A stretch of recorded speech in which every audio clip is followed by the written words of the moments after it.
Rich dad poor dad എന്ന Robert കിയോസാക്കിയുടെ വിശ്വപ്രശസ്ത പുസ്തകത്തിൻ്റെ 4ാമത്തെ അധ്യായത്തിൻ്റെ സംഗ്രഹ വിശദീകരണമാണ് ഈ ഭാഗത്തിൽ നമ്മൾ ചർച്ച ചെയ്യാൻ വേണ്ടി പോകുന്നത്. ഈ അധ്യായത്തിൻ്റെ പേരെന്ന് പറയുന്നത് the history of taxes and the power of corporations എന്നാണ്. അതായത് നികുതികളുടെ ചരിത്രവും കോർപ്പറേഷൻസിന്റെ ശക്തിയും. ഇതാണ് ഈ അധ്യായത്തിൽ പറയുന്നതെങ്കിലും നമുക്ക് ഈ അധ്യായത്തിൽ നിന്നും നിരവധി കാര്യങ്ങൾ മനസ്സിലാക്കിയെടുക്കാൻ സാധിക്കും. പണക്കാരുടെ വളരെ പ്രധാനപ്പെട്ട ഒരു രഹസ്യത്തെയാണ് ഈ അധ്യായത്തിലൂടെ റോബർട്ട് കിയോസാക്കി പൊളിച്ചെഴുതുന്നത്. എൻ്റെ റിച്ച് ഡാഡ് വളരെ നന്നായി ഒരു കളി കളിച്ചു. ആ കളി അദ്ദേഹത്തിന്റെ കോർപ്പറേഷൻസിലൂടെയാണ് കളിച്ചിട്ടുള്ളത്. അതാണ് ഒരു പണക്കാരൻ്റെ ഏറ്റവും വലിയ രഹസ്യങ്ങളിൽ ഒന്ന്. ഇത് പറഞ്ഞുകൊണ്ട് തന്നെ നമുക്ക് തുടങ്ങാം. നമുക്കറിയാം, പലപ്പോഴും പാവപ്പെട്ടവർ അല്ലെങ്കിൽ മിഡിൽ ക്ലാസ്സുകാരൊക്കെ പറഞ്ഞുകൊണ്ടിരിക്കുന്ന ഒരു കാര്യം എന്ന് പറയുന്നത്, എന്തുകൊണ്ടാണ് പണക്കാർ കൂടുതൽ ടാക്സുകൾ അടയ്ക്കാത്തത്? ശരിക്കും അവർ ടാക്സുകളൊക്കെ കൂടുതൽ അടച്ച് കുറച്ച് പണം പാവപ്പെട്ടവർക്കും കൂടി നൽകേണ്ടതല്ലേ എന്ന്. യഥാർത്ഥ പണക്കാർ അത്രയൊന്നും ടാക്സുകളെ അടയ്ക്കുന്നവരല്ല എന്നാണ് റോബർട്ട് കിയോസാക്കി ഇവിടെ പറയുന്നത്. ടാക്സുകളെ അടയ്ക്കുന്നത് സാധാരണക്കാരായ മിഡിൽ ക്ലാസ്സുകാരാണ്. വിദ്യാഭ്യാസത്തിന്റെ ചരിത്രം അറിയുന്നയാളായിരുന്നു റോബർട്ട് കിയോസാക്കിയുടെ പുവർ ഡാഡ്.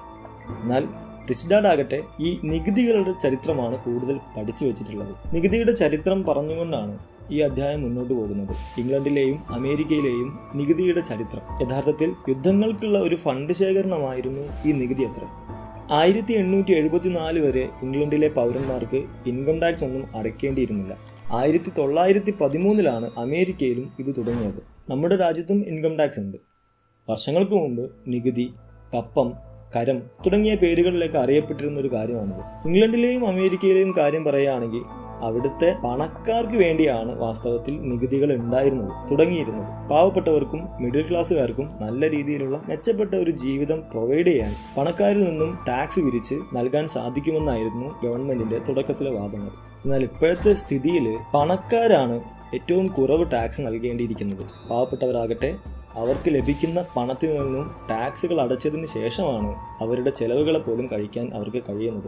ഇത് ഒന്ന് കുറച്ചുകൂടി വിശദീകരിക്കാം.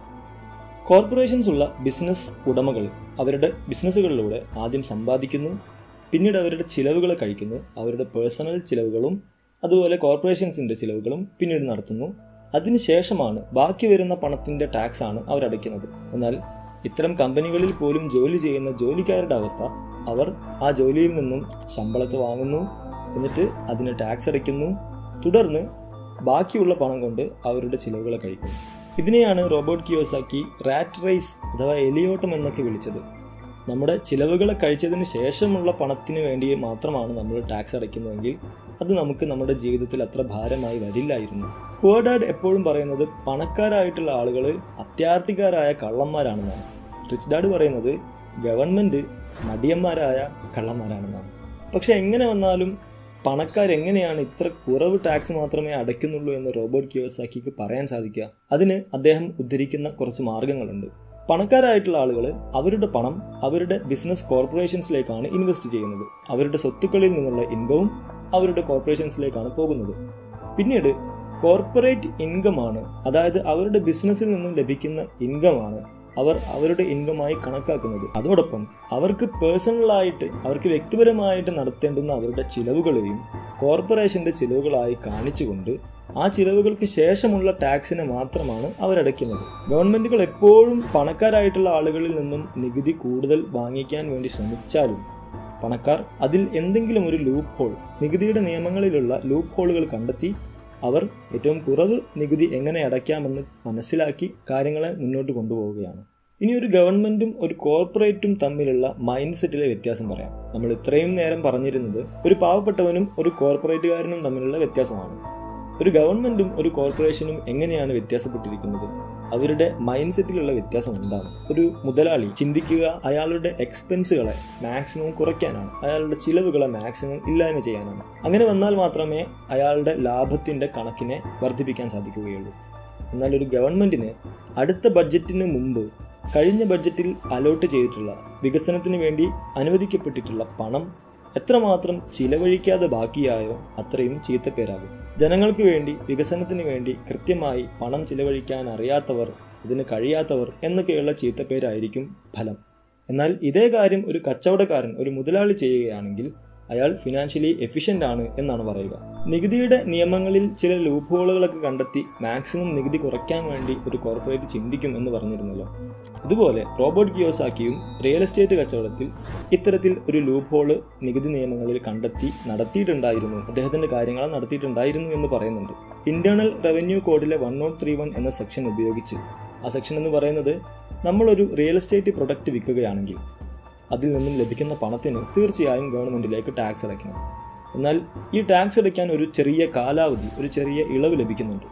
അതെങ്ങനെയാണെന്ന് വെച്ചാൽ, കഴിഞ്ഞ റിയൽ എസ്റ്റേറ്റ് ബിസിനസ്സിൽ നിന്നും ലഭിച്ചിട്ടുള്ള പണം ഉപയോഗിച്ച് വേറൊരു റിയൽ എസ്റ്റേറ്റ് പ്രൊഡക്റ്റാണ് വാങ്ങിക്കുന്നതെങ്കിൽ ഇങ്ങനെയൊരു ഇടക്കാല ആശ്വാസം ലഭിക്കും. ഈ നിയമം ഉപയോഗിച്ച് റോബർട്ട് കിയോസാക്കി ഒരു പ്രൊഡക്റ്റ് വിറ്റ്, ഒരു റിയൽ എസ്റ്റേറ്റ് പ്രൊഡക്റ്റ് വിറ്റ് അടുത്തത് വാങ്ങി, അത് വിറ്റ് അതിനടുത്തത് വാങ്ങി, ഇങ്ങനെ ടാക്സ് അടയ്ക്കുന്ന സമയത്തിലുള്ള ഡിലേ ഉപയോഗിച്ചുകൊണ്ട്, ആ ലൂപ്പ് ഹോൾ ഉപയോഗിച്ചുകൊണ്ട് അദ്ദേഹം ധാരാളം പണം സമ്പാദിച്ചു എന്ന് പറയുന്നുണ്ട്. ധാരാളം പണം സമ്പാദിച്ചു എന്നല്ല, ധാരാളം സ്വത്തുക്കളെ സമ്പാദിച്ചു എന്ന് വേണം പറയാൻ. ഇവിടെ നമുക്ക് തരുന്ന വലിയൊരു ഉപദേശം എന്ന് പറയുന്നത്, നിയമത്തെ നമ്മൾ മനസ്സിലാക്കണം, കൃത്യമായി ആ നിയമത്തെ പിന്തുടരാനും അതോടൊപ്പം ആ നിയമം ഉപയോഗിച്ചുകൊണ്ട് എങ്ങനെ നമ്മൾ ഏറ്റവും കുറവ് ചെലവ് നടത്താം, ഏറ്റവും കുറവ് പണം ടാക്സായും മറ്റും അടയ്ക്കാം എന്ന് മനസ്സിലാക്കാനും കൂടി. കോർപ്പറേറ്റ് ഏണിയിലേക്ക് ചാടിക്കയറണമെന്ന് പറയുന്നയാളാണ് റോബർട്ട് കിയോസാക്കിയുടെ പുവർ ഡാഡ്. എന്നാൽ ആ ഏണി തന്നെ സ്വന്തമാക്കണമെന്ന് പറയുന്നയാളാണ് റിച്ച് ഡാഡ്. നമ്മൾ കഴിഞ്ഞ അധ്യായത്തിൽ സ്വന്തമായുള്ള ഇപ്പോൾ തുടർന്നുകൊണ്ടിരിക്കുന്ന ജോലി നിർത്താതെ തന്നെ എങ്ങനെ സ്വത്തുക്കളുടെ ലിസ്റ്റ് നമുക്ക് ബിൽഡ് ചെയ്യാം എന്ന കാര്യത്തെക്കുറിച്ച് പ്രതിപാദിച്ചിരുന്നു. റോബർട്ട് കിയോസാക്കി തൻ്റെ ജീവിതാനുഭവം ഈ അധ്യായത്തിൽ വിവരിക്കുന്നുണ്ടെന്ന് പറഞ്ഞാണ് കഴിഞ്ഞ അധ്യായത്തെ നമ്മൾ അവസാനിപ്പിച്ചത്. രചയിതാവിൻ്റെ 30 വയസ്സിന് മുമ്പ് അദ്ദേഹം ഒരു ജെറോക്സ് കമ്പനിയിൽ ജോലി ചെയ്തിരുന്നു. എത്രയും കൂടുതൽ ജെറോക്സ് മെഷീൻസ് വിൽക്കാൻ സാധിക്കുന്നോ അത്രയും കൂടുതൽ പണം നമുക്ക് ലഭിക്കും. കഴിഞ്ഞ ഭാഗങ്ങളിൽ നിന്നും റോബർട്ട് കിയോസാക്കിയുടെ കൗമാരവും ബാല്യവും ഒക്കെ റിച്ച് ഡാഡിൻ്റെ കൂടെ ആയിരുന്നതിനാൽ അദ്ദേഹം സമ്പത്തിൻ്റെ കാര്യത്തിൽ എത്രമാത്രം കണിശതയുള്ളവനായി മാറിയിരിക്കും എന്ന് നമുക്ക് ഊഹിക്കാമല്ലോ. ഈ കമ്പനിയിലെ ജോലിയിൽ നിന്നും ലഭിക്കുന്ന പേച്ചക്കും റോബർട്ട് കിയോസാക്കിയുടെ മനസ്സിനെ അത്ര സന്തോഷിപ്പിച്ചില്ല. പ്രൊമോഷനുകളെക്കുറിച്ചും ശമ്പളം വർദ്ധിപ്പിച്ച് നൽകുന്നതിനെ കുറിച്ചുമൊക്കെ ആ കമ്പനിയുടെ ഉടമകൾ റോബർട്ട് കിയോസാക്കിയോട് സംസാരിക്കാറുണ്ടായിരുന്നു. ഒരു ജോലിക്കാരൻ്റെ ശമ്പളം കൂട്ടി നൽകുമെന്ന് ഒരു മുതലാളി പറയുമ്പോൾ മുതലാളിക്ക് എത്രമാത്രം ലാഭം ഉണ്ടാകാൻ സാധ്യതയുണ്ടെന്ന് കണക്ക് കൂട്ടാനായിരുന്നു റോബർട്ട് കിയോസാക്കിക്ക് ഇഷ്ടം. തൻ്റെ പുവർ ഡാഡിനെ പോലെ ആയി മാറരുത് എന്ന ഒരു വാശി ഇദ്ദേഹത്തിന് മനസ്സിലുണ്ടായതുകൊണ്ടായിരിക്കണം ഇത്. അതുകൊണ്ട് തന്നെ അദ്ദേഹത്തിൻ്റെ റിച്ച് ഡാഡിൻ്റെ പാത എന്താണോ അത് പിന്തുടരാനാണ് അദ്ദേഹം തീരുമാനിച്ചത്. തുടർന്ന് നമ്മൾ കഴിഞ്ഞ അധ്യായത്തിൽ പറഞ്ഞതുപോലെ റോബർട്ട് കിയോസാക്കി അദ്ദേഹത്തിൻ്റെ സ്വന്തം ബിസിനസ് മൈൻഡ് ചെയ്യാൻ തുടങ്ങി. ഹവായിലെ റിയൽ എസ്റ്റേറ്റ് മാർക്കറ്റിൽ ചെറുതായി ഇൻവെസ്റ്റ്മെൻറ്റ് നടത്താൻ തന്നെ അദ്ദേഹം തീരുമാനിച്ചു. ഇപ്പോൾ ജോലി ചെയ്തുകൊണ്ടിരിക്കുന്ന കമ്പനിയിൽ അദ്ദേഹം ഹാർഡ് വർക്ക് ചെയ്തു. എന്തിനാണ്?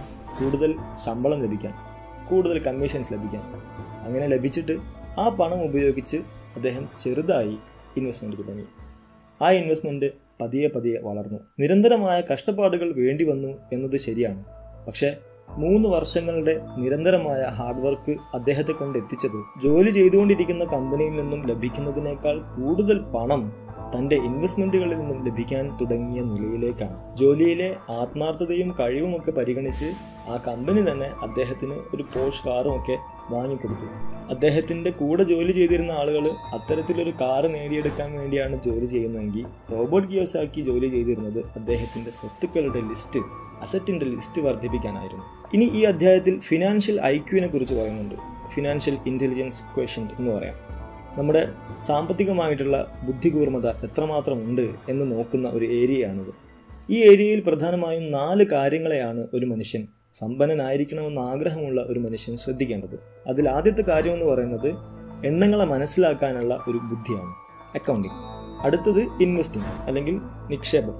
നമ്മുടെ പണം ഉപയോഗിച്ചുകൊണ്ട് നമുക്ക് എങ്ങനെ പണം ഉണ്ടാക്കിയെടുക്കാം, അല്ലെങ്കിൽ നമ്മുടെ പണത്തെ കൊണ്ട് എങ്ങനെ നമുക്ക് വേണ്ടി ജോലി ചെയ്യിപ്പിക്കാം എന്ന് പറഞ്ഞു തരുന്ന കാര്യം. അടുത്തത് മാർക്കറ്റിനെ മനസ്സിലാക്കുക എന്നുള്ളതാണ്. ഇത് വളരെ പ്രധാനപ്പെട്ട ഒരു കാര്യമാണ്. ഒരു മാർക്കറ്റിലേക്ക് നമ്മളൊരു പ്രൊഡക്റ്റ് ബിസിനസ് ആയിട്ട് ഇറക്കുമ്പോൾ നമ്മൾ പ്രധാനമായും മനസ്സിലാക്കിയിരിക്കേണ്ട കാര്യം എന്ന് പറയുന്നത്, ഇപ്പോൾ മാർക്കറ്റിലേക്ക് അത് ഇറക്കിയിട്ട് കാര്യമുണ്ടോ, അല്ലെങ്കിൽ എപ്പോഴാണ് ഈ പ്രൊഡക്റ്റ് മാർക്കറ്റിലേക്ക് ഇൻട്രൊഡ്യൂസ് ചെയ്യേണ്ടത്. അങ്ങനെ സപ്ലൈയെക്കുറിച്ചും ഡിമാൻഡിനെ കുറിച്ചുമൊക്കെ കൃത്യമായ ബോധം ഉണ്ടായിരിക്കുക.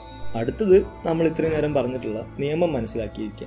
നികുതിയുടെ നിയമങ്ങളും ഒരു ബിസിനസ് ചെയ്തുകൊണ്ടിരിക്കുമ്പോൾ നമ്മൾ കൃത്യമായി അറിഞ്ഞിരിക്കേണ്ട മറ്റ് നിയമങ്ങളുമൊക്കെ കൃത്യമായി വളരെ സ്പഷ്ടമായി മനസ്സിലാക്കിയിരിക്കുക. അങ്ങനെ നിയമങ്ങളെ മനസ്സിലാക്കിയെങ്കിൽ മാത്രമേ നമുക്ക് എത്രമാത്രം ചിലവ് കുറയ്ക്കാൻ സാധിക്കും എന്ന് കൃത്യമായ ഒരു ബോധം ഉണ്ടാവുകയുള്ളൂ. നേരത്തെ പറഞ്ഞു, കോർപ്പറേഷൻസ് എന്ന് പറയുന്നത് അവരുടെ ചിലവ് കഴിച്ചിട്ടാണ് ടാക്സുകൾ അടയ്ക്കുന്നത്.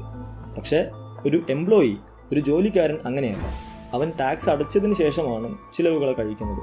അതുകൊണ്ട് തന്നെ കോർപ്പറേഷന് എന്ത് എക്സ്പെൻസായി വന്നാലും ഒരു കുഴപ്പവുമില്ല. കാരണം ചിലവുകളൊക്കെ കഴിഞ്ഞ് എന്താണോ ബാക്കിയുള്ളത് അതിന് മാത്രം ടാക്സ് അടിച്ചാൽ മതി.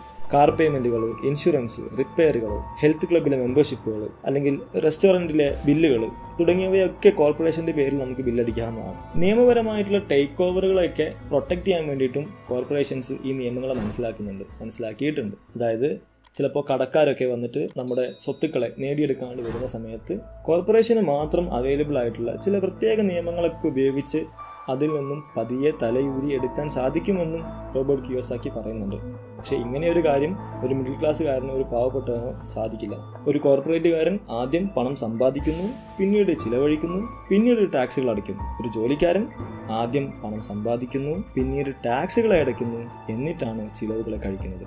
ഇപ്പോൾ പോയിക്കൊണ്ടിരിക്കുന്ന ജോലി നിർത്താതെ തന്നെ നമുക്ക് സ്റ്റോക്കുകൾ പോലെയുള്ള ഇൻവെസ്റ്റ്മെൻറ്റ് നടത്താമെന്ന് പറഞ്ഞത് അടുത്ത അധ്യായം വിവരിക്കുന്നത് എങ്ങനെ ഒരു നല്ല ഇൻവെസ്റ്റർ ആകാം എന്ന കാര്യമാണ് പ്രധാനമായും.